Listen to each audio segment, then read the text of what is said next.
basketball suite during the basketball game. So, all right. Let Coach make an opening statement, and then we'll take some questions. You guys in black are good? All right. Coach, go right ahead. Homecoming week at the birthplace of homecoming. I believe our theme is First and Finest, which is an awesome theme, and I know not only is our university community very excited about it, I know our Columbia community is very excited. I know my family is very excited about the parade, and our team is excited to play on Saturday at a sold-out Faurot Field. Very thankful to our fans. What a awesome thing for them to continue to respond and show up at Faurot and give us home field advantage. We obviously know we got a difficult challenge on Saturday. I have a lot of respect for South Carolina and their program. They haven't had the results they've wanted. I believe there's a statistic out there that they may have faced the toughest schedule in the country as far as teams with winning percentages. And we know that they're a very good football team with some very elite players. They have a premier quarterback in Spencer Rattler, who is playing at an extremely high level, throwing the ball very well. His pocket presence is very good. He's very comfortable. I think Dow Loggins, the new offensive coordinator, has proved to be very impactful and influential in their offensive system, and is doing a really good job. Xavier Leggett has come on as, last year he was a very dynamic special teams player, and now he is a complete wide receiver who is very difficult to match up just because of his size and speed. So we have a very difficult challenge ahead of us. Defensively, they're always challenging. I think Coach White does a really good job utilizing his scheme and talent within the scheme. He always has a few different wrinkles that you're not quite prepared for, and so our team is going to have to do a good job. Our quarterback and our offensive line is going to have to do a good job with that.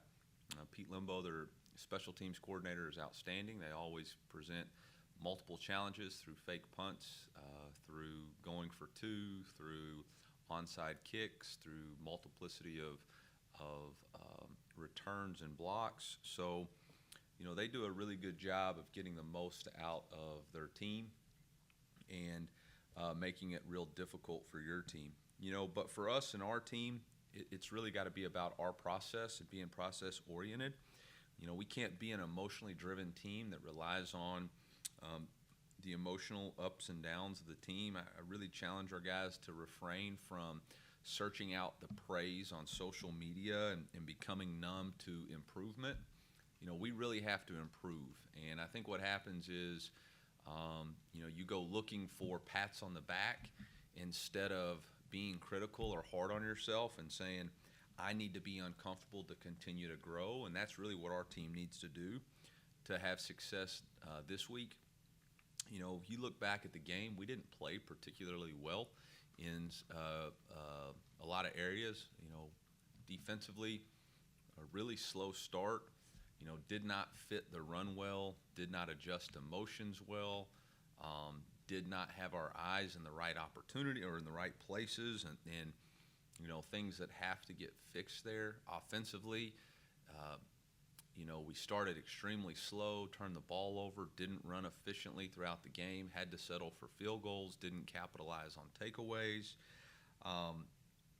Special teams, we had the field goal block. So when you look at the totality of the tape, you realize that we can't be satisfied with just winning. We've got to be focused on improving. And I'm not taking anything away from our win. We did some really, really good things, and I'm really proud of the fight that we showed, the second and third quarter, middle eight, the forcing of takeaways. All of those are great, but we got to improve. And I think for us, it's a big focus on focusing on us and controlling the things that we can control. I cannot, nor can our team, control what South Carolina is going to do from a schematic standpoint. All we can focus on is improving our techniques and fundamentals and making sure that we're seeking growth opportunities and not becoming comfortable with that win. So with that, I'll open it up for questions. Eli, have you kind of seen, kind of along that note you're just mentioning with improvement, have you seen your captains kind of take that initiative, Brady and Cody and Sean and Darius, to kind of Yeah, I think those guys have been outstanding leaders, and I saw it yesterday in our film session. I thought those guys really were attentive to detail, attentive to the things that the coaches are asking them to improve upon. I think you saw it in the play that both D-Rob and Johnny Walker had. You know, Coach Peeps' one area of improvement over the last 6 weeks was affecting the quarterback to create pressure and force takeaways, which I think showed up in that game. So I know our guys are doing that, but we got to make sure that not only from the coaching staff to the players to everybody, we got to continue to find ways to improve. What do you think it says that you're 6-1 in the position you're in, and I think you would agree, probably haven't really played a complete game yet? Yeah, I'd agree. I think, you know, and it's hard to play a complete game. I mean, I think back to my head coaching career, I can think of maybe 2 or 3 where a team completely played complete for 4 quarters. There's always going to be ebbs and flows and ups and downs, but I do think that there's still a significant amount of improvement that we can make as a football team. And I think, you know, one of the things that Coach Malzahn used to always preach when I was with him is great teams get better every week. They find a way to get better every week. And, you know, I think, you know, we're in the middle of that part of the season where you can either choose to be tired and choose to let the grind get to your mind, or you can choose to improve. And that has to be a choice. And I can say it all I want, but we have to choose it as a team, starting with Toughness Tuesday. We got to choose to go out there and practice the right way. You know, winning doesn't negotiate. I mean, it costs what it costs to win football games, and, you know, we got to pay the price. Is that where, you know, some of the examples that Brady has set early this season, I'm sure D-Rob still had to power through some stuff. I mean, are those Yeah. examples really powerful this time? Absolutely. And I think at the end of the day, you know, there's a lot of guys in this football team who have gone through a lot of adversity here and seen in the past teams not fulfill what they're capable of, you know, and so I think that sits in the back of our minds. So I think we're all conscious of it, but we got to sometimes remind ourselves what we need to do in order to have success this week. Coach, have you been getting what you want or need out of your linebacker group so far? You know, I think we've got a lot of things that we can continue to improve on. I think the reality of it is with our defense that, you know, we're predominantly a single gap defense that has overlap with the safeties and the star position. So sometimes the gap integrity can get, you know, messed up. I think one of the things that happened in the Kentucky game was they were changing our split flow rules based off who was coming back on the duo play and stuff, and so that was dirtying our eyes up a little bit. You know, we've had some inconsistencies with having to rotate players back and forth with Chad and Chuck and Day-Day. I've been very pleased with Tyron Hopper. I think he's developing into a very consistent, durable will linebacker who's being more effective in the game than maybe he was even last year. I think last year he made some really good plays, but we were blitzing him a lot. Now he's having to play football and playing a complete will linebacker position. So I am not dissatisfied, but I do know that we all believe that we can play better. With that question, I would like to update. Chad Bailey will be out this week. Just feel like that he's not where he needs to be from a health standpoint, and need to give him a week to, and hopefully really give him the 2 weeks with the bye coming up to try to get his core injury better. Not feeling like he can play to the level he wants. Ennis Rakestraw will be questionable this week.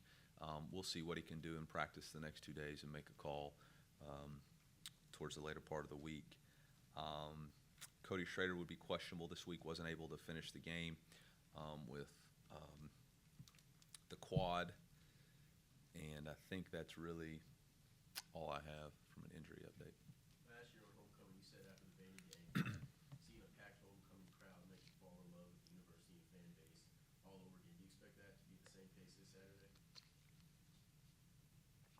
That's a pretty poetic statement. I'm glad I made it. Yeah, sure, hope so. It's good to see you. You know, last time I saw you, you were frustrated outside of a. Yeah, I'd hate for you to miss your coverage. You know, yeah. We were talking about third down defense. First half, you guys seems like you get 4 to 7. In the second half, it was 1 to 7. How you guys kind of keep up the consistency and bring up that third down defense from the second half to this week? Yeah, I mean, I think you hit the nail on the head. I think third downs are going to be a critical juncture in this game for us. I've already challenged both coordinators that we need a really good plan. I think we're both about statistically even on how we offensively what we are, defensively what they allow, offensively what they are, and defensively what we allow. I think one of the issues was we were able to consistently create pressure in the second half, but not have to sell out to zero blitz to try to create the pressure and still create some coverage opportunities for us. And I think also having them in critical down or further down in distances. Our havoc rate was actually what we wanted it to be this week, which is only the second time it happened in the 7 games. So winning first and second down makes third downs a little bit easier. When it comes to plays like the fake punt, I mean, you've spoken to got to be the right situation, right scheme situation. How much of those is also the demeanor and mindset within the program to want to look for those situations and scheme to it, for lack of a better phrase, take a chance when you see it? Yeah. I mean, I know I've said this phrase before. I'd heard it a long time ago. We want to attack success. We don't want to fear failure. And, in those situations, you got to be willing to attack it, knowing that you give it your best shot, and sometimes it's going to work, and sometimes it's not, and you're not afraid of whatever the result's going to be. And in that game, in that situation, we know we had scouted the situation. We know we had practiced it well, and we knew we needed a spark, and, our guys stepped up and delivered. At this moment in our program, we're going to choose to believe in our players and let those guys go make plays. And if the result's not the result, I'm more than happy to blame myself. And when it is what it is, then we're going to shower those guys with the plays. We're going to attack success here. What did you think of Brett Northfleet in his first start, and how do you see the reps kind of working at that position going forward? I thought he ended up with career high in targets and career high in receiving yards. And the only challenge I had for him is he's got to find a way to score on that wide open play. I thought Cody did a nice job trying to play forward and block for him. I don't see a whole lot of deviation from what the plan was Saturday. Eli, turnovers have been a topic of conversation Yeah. for you on Saturday. Takeaways, yeah. Yeah. How do you kind of continue that trend as you go forward here in the next couple weeks? I think it's just we got to focus on the ball. It's got to be on our mind. I thought the one that I was really proud of was Philip Roche's sack, because not only did he sack it, but he forced the ball out. And, that was just it's a constant theme for us that we have to be cognizant of that. We spent extra time. Last week we spent extra time on takeaways, and we spent extra time having officials come to practice to monitor and reinforce the discipline. And I thought both of those things showed up in that game. So, again, we can't pat ourselves in the back and seek the comfort of the praise. We got to go back and continue to recreate that process so that we continue to get the result we want. Eli, had a big game on Saturday, but just how important has Darius Robinson's return to this team been this year? Yeah, obviously a guy who's been voted 2-time captain, so there's a leadership quality that he presents to our team, but he's also an incredibly talented player with God's gifted him with size, speed, explosiveness. And, again, tribute to Coach Peoples and his development as an edge player. And I think we all knew it was going to take a little bit of time, but you were seeing flashes in the K-State game and the Memphis game of him playing at a really high level. And I think the last 2 games we're seeing it, he's becoming a player that we believe he could be. Last week, the secondary and pass coverage had arguably its best game of the season. This week, you're going up against a higher passing attack with South Carolina led by Xavier Leggett. How are you planning on limiting him and his explosiveness?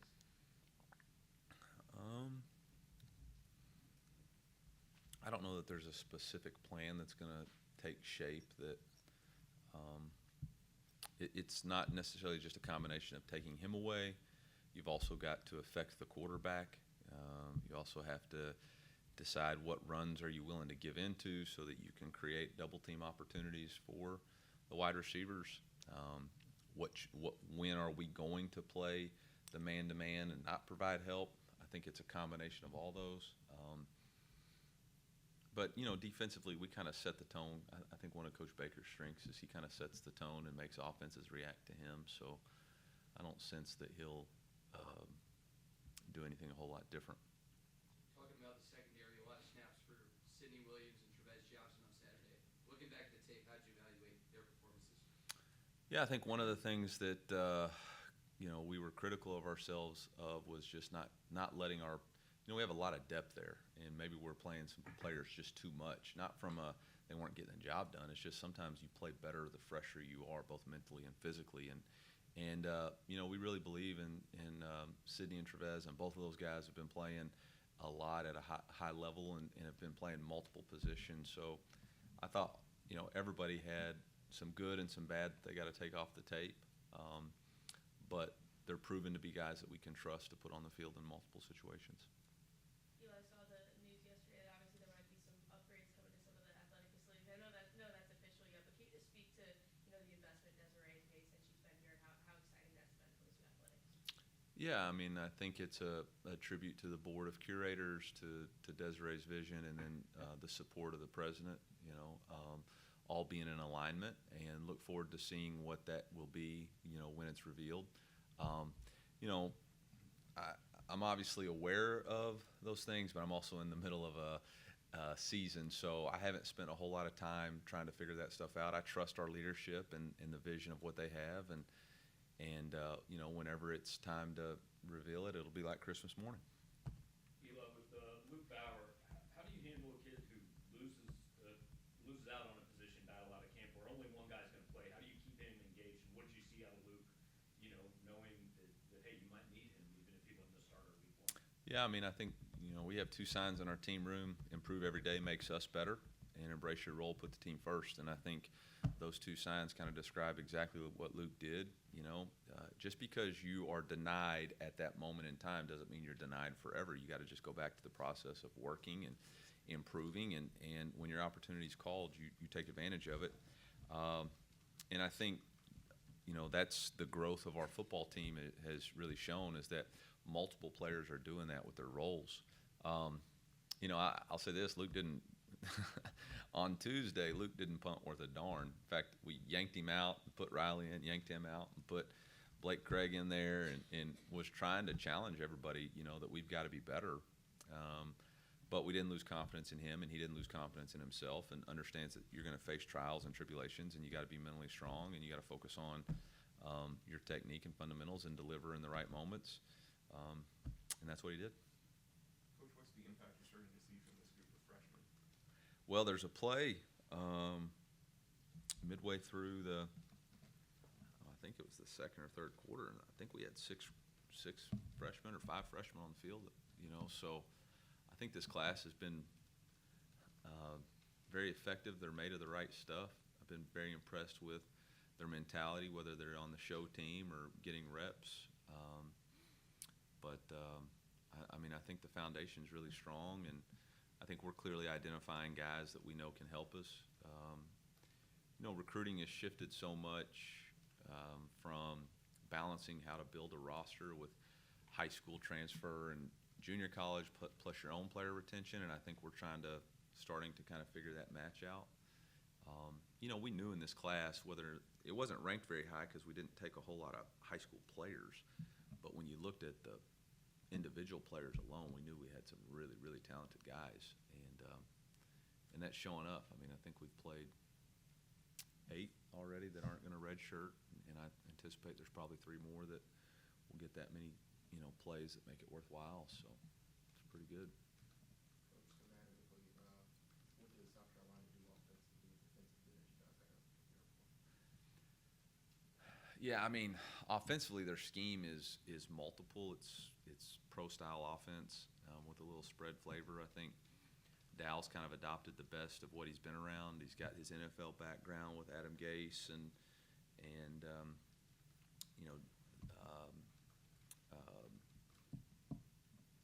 Shanahan. He's with Kyle Shanahan, and so he's got some of the outside zone, some of the drift concepts. He's got some tempo with Adam Gase, and then you see blends of what Briles did at Arkansas, some of the best plays from Arkansas too. I think he's really impacted the quarterback's technique and fundamentals, being comfortable in the pocket, knowing through what his progressions are. And then they got dynamic playmakers. I don't necessarily think it's a specific scheme. He's not necessarily married to one specific idea. I think he's got a lot of really good plays that he runs in multiple ways that really challenges your rules. and your eyes on the back end. Defensively, Coach White is very multiple, and he presents things that look the same, but they're different. He's got multiple coverages.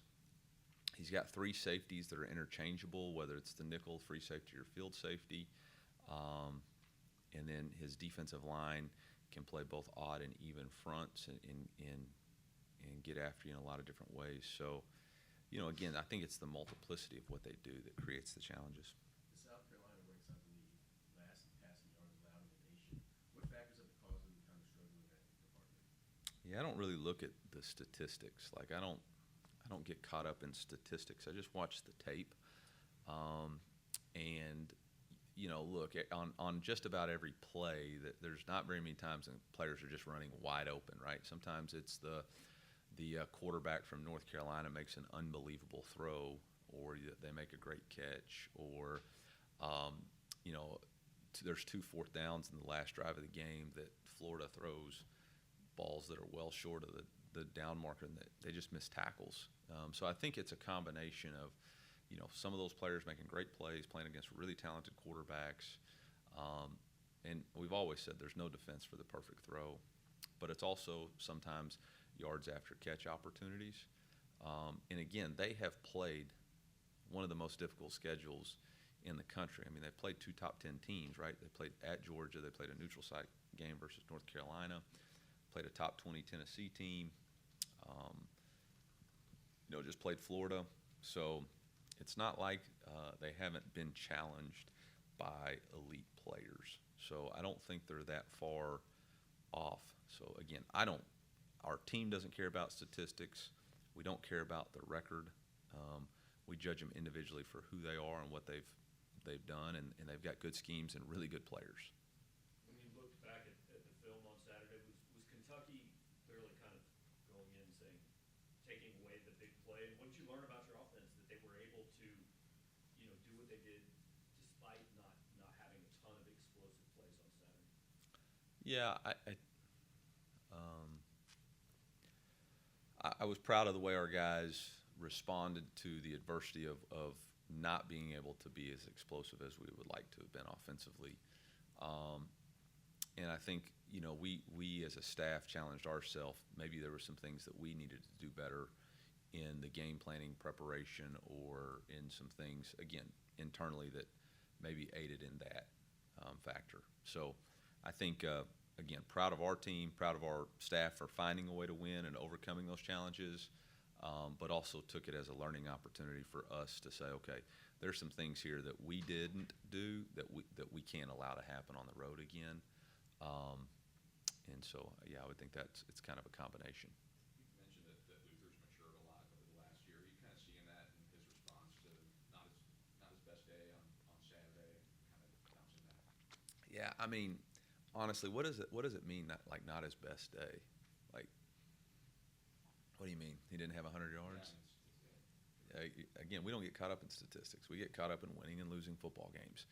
And if we win, that's everybody's best day, right? And then you go back and look at it. But it's not like he didn't do everything he was supposed to do. He was impactful. He had 2 runs for positive gains. The run he had on 3rd and 6 might have been the best run he's had all season. It only gained 7 yards, but he had to make 2 guys miss, stiff-armed one.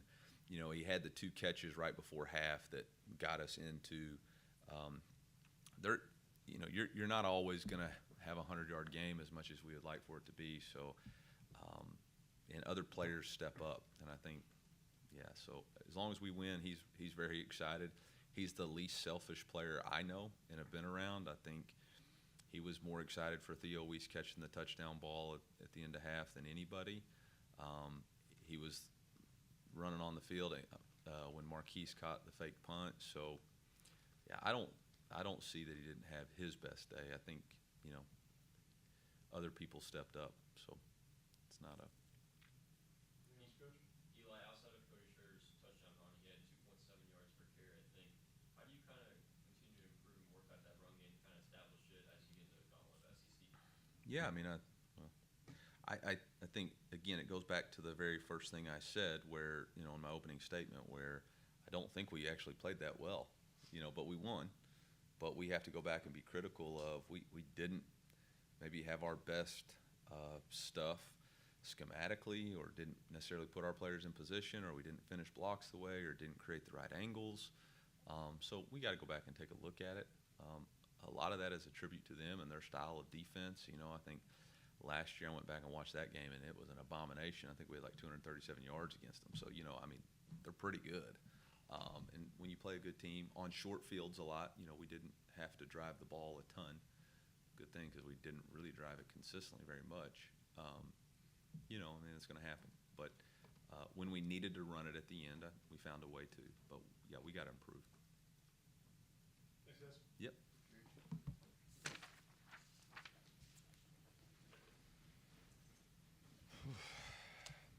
No press conference next week, right?